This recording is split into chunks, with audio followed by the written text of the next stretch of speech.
Assalamualaikum warahmatullahi wabarakatuh. Shalom, Om Swastiastu, Namo Buddhaya, dan salam kebajikan.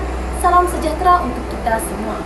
Baik, perkenalkan nama saya Nur Asita Sabila dari kelas Teknik Informatika B dengan NIM 2025020044. Baik, saya sangat senang bisa berbagi materi tentang tantangan Pancasila di era modern, khususnya mengenai korupsi sebagai salah satu ancaman utama yang kita hadapi sekarang ini. Pengertian tantangan Pancasila di era modern adalah berbagai hambatan atau masalah yang muncul di zaman sekarang yang dapat mengganggu atau merusak implementasi serta nilai-nilai dasar Pancasila dalam kehidupan berbangsa dan bernegara. Adapun pengenalan tentang korupsi, dengan dasar pengertian tersebut, kita bisa melihat mengapa korupsi menjadi salah satu tantangan serius bagi Pancasila. Korupsi tidak hanya merusak tata kelola negara dan perekonomian, tetapi juga secara langsung bertentangan dengan esensi dari setiap sila Pancasila. Adapun dampak korupsi terhadap Pancasila, yang pertama, ketuhanan yang Maha Esa. Semua agama mengajarkan kejujuran, kejuruluasan, dan tidak menyalahgunakan hak yang diberikan. Korupsi adalah perbuatan yang tidak sesuai dengan ajaran agama, karena menyalahgunakan kepercayaan yang diberikan oleh rakyat dan Tuhan kepada setiap individu yang diberi wewenang. Sila kedua, kemanusiaan yang adil dan beradab. Korupsi ini membuat layanan publik seperti kesehatan, pendidikan, dan infrastruktur yang tidak merata di seluruh wilayah. Bayangkan saja, dana yang seharusnya digunakan untuk membangun rumah sakit di daerah terpencil justru disalahgunakan. Ini jelas sangat merendahkan martabat manusia dan melanggar prinsip keadilan. Yaitu sila ketiga, persatuan Indonesia, di mana korupsi menciptakan ketidakpercayaan antar warga negara terhadap lembaga negara. Ketika rakyat merasa diperlakukan tidak adil karena adanya praktik korupsi di daerah lain atau pada kelompok tertentu, ini bisa memecah belah persatuan yang kita bangun semenjak kemerdekaan. Sila keempat, kerakyatan yang dipimpin oleh hikmat kebijaksanaan, di mana korupsi membuat keputusan negara atau kebijakan publik yang tidak berdasarkan kepentingan bersama rakyat, melainkan kepentingan pribadi atau kelompok tertentu. Ini bisa merusak proses demokrasi yang kita anut dan menjadikan permusyawaratan tidak lagi menghasilkan kebijakan yang terbaik bagi semua. Sila kelima, keadilan sosial. Sumber daya negara yang seharusnya digunakan untuk meningkatkan kesejahteraan semua lapisan rakyat justru terkonsentrasi pada tangan sebagian kecil yang melakukan korupsi. Ini membuat kesenjangan sosial antar kaya dan miskin semakin lebar dan menjadikan cita-cita keadilan sosial sulit terwujud. Solusi berbasis nilai Pancasila. Namun, kita hanya bisa berbicara tentang masalah. Mari kita bahas solusi yang bisa kita terapkan dengan mengacu pada nilai-nilai Pancasila. Yang pertama, pendidikan karakter berbasis Pancasila. Kita harus menanamkan kejujuran, integrasi, dan tanggung jawab sejak dini melalui kurikulum pendidikan formal dan pendidikan non-formal di keluarga serta masyarakat.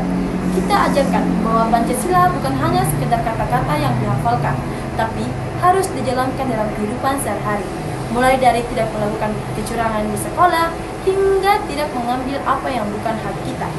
Yang kedua, transparansi dan kejujuran dalam tata kelola. Pemerintah dan semua lembaga negara serta organisasi yang harus membuka akses informasi publik secara terbuka seperti pelaporan anggaran secara online, mengumumkan proses tender proyek publik, dan membuat sistem yang memudahkan rakyat memantau penggunaan sumber daya negara. Ini sesuai dengan prinsip kerakyatan yang mengharuskan negara bertanggung jawab penuh kepada rakyat. Yang ketiga, penegakan hukum yang tegas dan adil. Penegakan hukum terhadap pelaku korupsi harus dilakukan tanpa pandang bulu, baik pejabat tinggi maupun rakyat biasa, tanpa memandang suku, agama, ras, atau golongan. Ini menunjukkan bahwa kita benar-benar menjunjung tinggi nilai keadilan sosial dan kemanusiaan yang adil, serta memberikan efek jera bagi siapa saja yang berniat melakukan korupsi. Yang keempat, pemberdayaan masyarakat.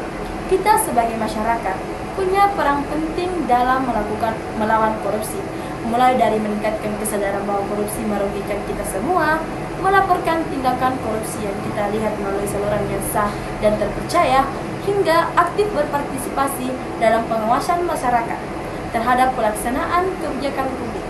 Ini sesuai dengan prinsip persatuan dan kerakyatan yang menjadikan rakyat sebagai pemilik negara. Yang kelima, teladan dari pemimpin. Pemimpin di segala tingkatan, mulai dari pemimpin keluarga, pemimpin masyarakat, hingga pemimpin negara, harus menjadikan contoh utama dalam mengamalkan nilai-nilai Pancasila. Jika pemimpin menunjukkan sikap jujur, transparan, dan fokus pada kepentingan bersama, maka masyarakat akan terinspirasi dan mengikuti langkahnya. Jadi, yang dapat saya simpulkan adalah korupsi bukan sekedar masalah administratif atau hukuman semata, melainkan ancaman fundamental terhadap fondasi bangsa yang berdasarkan Pancasila. Setiap tindakan korupsi merusak esensi dari kelima sila Pancasila, mulai dari nilai ketuhanan hingga keadilan sosial bagi seluruh rakyat Indonesia.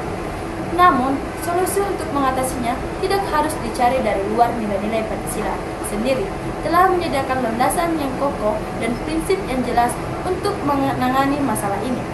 Dengan mengintegrasikan pendidikan karakter berbasis Pancasila dalam setiap aspek kehidupan, menerapkan transparansi yang tinggi dalam sebuah bidang, menegakkan hukum secara adil dan tegas, memberdayakan masyarakat untuk berperan aktif, serta menjadikan pemimpin sebagai teladan yang baik, kita dapat membangun perlindungan yang kuat terhadap korupsi. Perjuangan ini melawan korupsi adalah tanggung jawab bersama setiap warga negara, karena hanya dengan menghapus praktik korupsi, kita bisa mewujudkan cita-cita Pancasila yang sebenarnya. Bangsa Indonesia yang bersatu, adil, makmur, dan bermartabat. Jadi, mari kita wujudkan Pancasila bukan hanya sebagai dasar negara yang tertulis di dalam Undang-Undang Dasar, tapi juga sebagai pedoman hidup yang kita amalkan setiap hari dalam melawan korupsi dan membangun bangsa yang lebih baik. Baik, itulah yang dapat saya sampaikan tentang pengembangan Pancasila di era modern. Mohon maaf jika banyak kekurangan. Wabillahi taufiq wal hidayah. Wassalamualaikum warahmatullahi wabarakatuh.